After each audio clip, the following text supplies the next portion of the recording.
রমাদান ভিত্তিক যে আমলগুলো আল্লাহ সুবহানাহু ওয়া তাআলা আমাদের জন্য শরীয়ত সিদ্ধ করেছেন, প্রণয়ন করেছেন, তার মধ্যে এক নাম্বার হচ্ছে কি সাওম বা সিয়াম। আল কোরআনের আয়াতটা তো বহুবার আসলে উচ্চারিত হয়েছে, আমরা জানি, কুতিবা আলাইকুমুস সিয়াম কামা কুতিবা আলাল লাযিনা মিন ক্বাবলিকুম লাআল্লাকুম তাত্তাকুন। এটা আল বাকারার 183 নম্বর আয়াত এবং 185 নম্বর আয়াত আল্লাহ তাআলা বলছেন, শাহরু রমাদান আল্লাযী উনজিলা ফীহিল কুরআন হুদাল লিন-নাসি ওয়া বায়্যিনাতিন মিনাল হুদা ওয়াল ফুরকান ফামান শাহিদা মিনকুমুশ শাহরা ফালিয়াসুম। অর্থ আপনাদের জানা আছে। বুখারী মুসলিমের একটা হাদিস এখানে পেশ করি, অত্যন্ত চমৎকার এবং রমাদান বিষয়ক অনেক সুন্দর বর্ণনা এখানে আছে। নবী সাল্লাল্লাহু আলাইহি সাল্লাম বলছেন, কুল্লু আমাল ইবনে আদম লাহু আল হাসানাতু বিআশরি আমসালিহা ইলা 700 দাইফিন। বনি আদমের প্রত্যেক আমলই তার জন্য, এবং তার সওয়াবের ক্যালকুলেশন হচ্ছে একটা ভালো কাজ করলে বা নেকি করলে 10 গুণ, সেখান থেকে 700 গুণ পর্যন্ত সেটা বৃদ্ধিপ্রাপ্ত হতে পারে তার সওয়াবটা। ইয়াকুলুল্লাহু আযজা ওয়া জাল, নবী সাল্লাল্লাহু আলাইহি ওয়াসাল্লাম বলছেন, এরপরে আল্লাহ তাআলা বলেন, এখানে হাদিসে কুদসির এই অংশটা নবী সাল্লাল্লাহু আলাইহি ওয়াসাল্লাম উল্লেখ করলেন, কি বললেন আল্লাহ তাআলা? ইল্লা সিয়াম ফাইন্নাহু লি ওয়া আনা আজজি বিহি। সিয়ামের হিসাবটার ক্যালকুলেশন আলাদা, এটাই বোঝানো হচ্ছে। ইল্লা সিয়াম মানে সিয়ামের সওয়াবের হিসাবের ক্যালকুলেশন আলাদা, কারণ সিয়ামটা আমার জন্যে, ওয়া আনা আজজি বিহি, এবং আমি এর পুরস্কার দেব। তারাকা শাহওয়াতাহু ওয়া তাআমাহু ওয়া শারাবাহু মিন আজলি, সে তার পানীয়, তার খাদ্য এবং তার কামনা বাসনা ত্যাগ করেছিল আমার জন্য। এরপর রাসূল সাল্লাল্লাহু আলাইহি ওয়াসাল্লাম বলছেন, লিসসাইমি ফারহাতান, রোজাদারের জন্য দুটো খুশির সংবাদ, ফারহাতুন ইনদা ফিতরিহি ওয়া ফারহাতুন ইনদা লিকাই রাব্বিহি।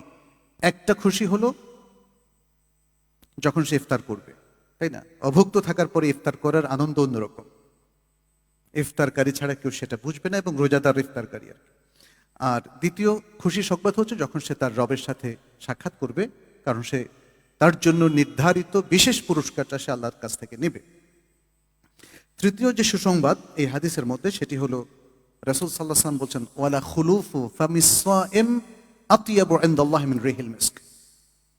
রোজাদারের মুখের মধ্যে রোজার কারণে সৃষ্ট যে গন্ধ, যেটাকে আমরা দুর্গন্ধ বলি, হাদিসে কিন্তু দুর্গন্ধ বলা হয়নি, বলছে রোজার কারণে সৃষ্ট যে গন্ধ, সেটা আল্লাহর কাছে মিসকে আম্বারের চাইতেও অনেক বেশি উত্তম। সুবহানাল্লাহ।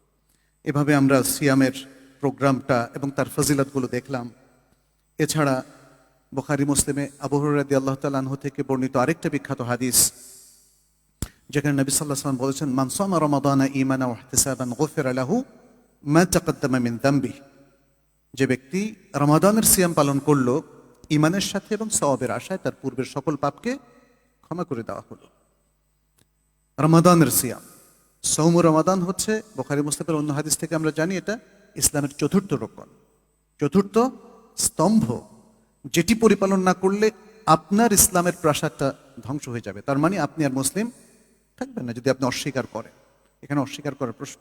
সবগুলো রোকনের স্টেটাস একরকম নয়। সালাত যিনি পড়ছেন না একদম, সেটা সবচেয়ে ভয়াবহ পর্যায়ের। সালাত স্বীকার করার পরেও যদি কেউ কন্টিনিউয়াসলি তরক করেন, তাহলে তার ব্যাপারে ইমাম আহমদ সহ আমাদের সালাফের অনেক ওলামায়ে কেরাম অনেক কঠিন বাণী উচ্চারণ করেছেন, যে তার ইসলামের সৌধটা আর বাকি থাকবে না। সিয়ামের ক্ষেত্রে যদি কেউ স্বীকার করে আর ভাঙে, তাহলে এটা কবিরা গুনাহ। আর যদি অস্বীকার করে রোকনটাকে, তাহলে এটা তার ইসলামের প্রাসাদটাকে ভেঙে দেবে, অর্থাৎ সে আর ইসলামের চৌহদ্দির মধ্যে থাকবে না, ইত্যাদি। এখানে নবী সাল্লাল্লাহু আলাইহি ওয়াসাল্লাম বলেছেন, ঈমান ঠিক করে এবং ইখলাসটাকে বজায় রেখে সিয়ামটা রাখতে হবে। মান সামা রমাদানা ঈমানান ওয়া ইহতিসাবান।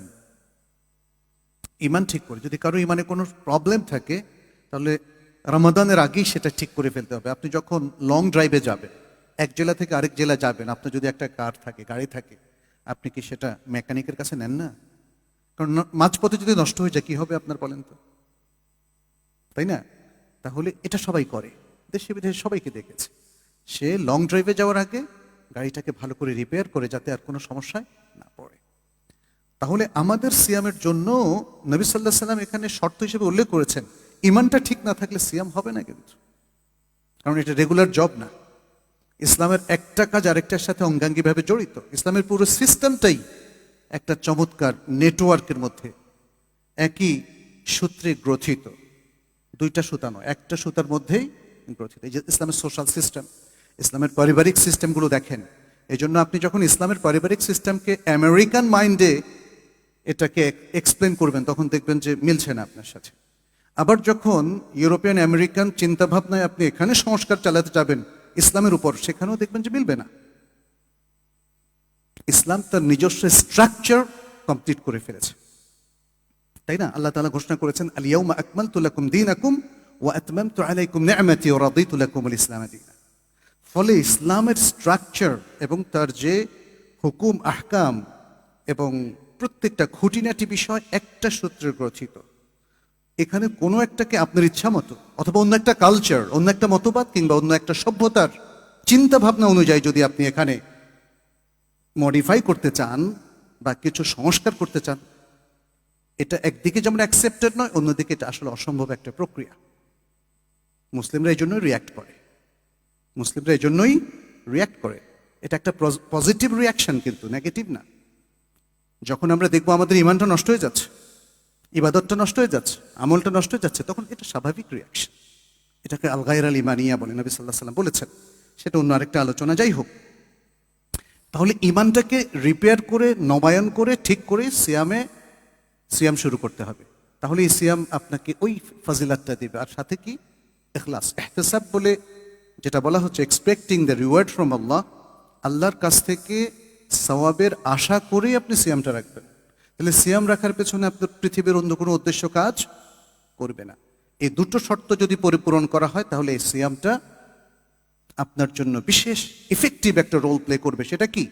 আপনার সকল পাপকে এটা মিটিয়ে দেবে। গফিরা লাহু মা তাকাদ্দামা মিন যামবি। এভাবে কিয়ামুল লাইলের ক্ষেত্রে একই কথা প্রযোজ্য। এবং লাইলাতুল কদরের কর্মসূচি যিনি পালন করবেন, তাকেও এই দুটো জায়গায় কাজ করে আসতে হবে।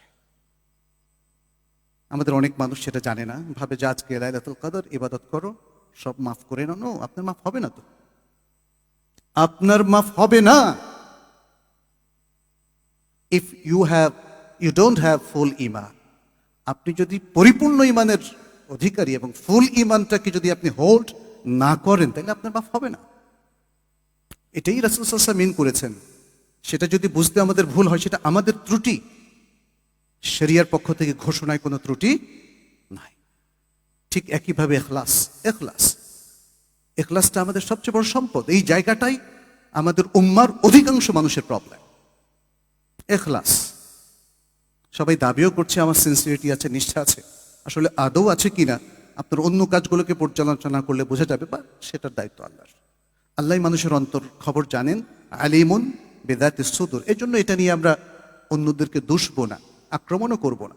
বাট এটা আমাদের জানতে হবে যে যদি আপনার নিয়ত শুদ্ধ না থাকে, আর যদি আপনি আল্লাহর জন্য ইবাদত না করেন, তাহলে আপনার কোনো কর্মসূচি আল্লাহর কাছে কবুল হবে না। আর যদি কবুল না হয়, আপনার যদি সিয়ামটা কবুল না হয়, কিয়ামুল লাইলটা যদি আল্লাহ অ্যাকসেপ্ট না করেন, তাহলে কি গফিরা লাহু মা তাকাদ্দামা মিন যামবিহির এই ফজিলাতটা পাবেন? পাবেন না। এটা আমাদেরকে খুবই সতর্কতার সাথে মনে রাখতে হবে।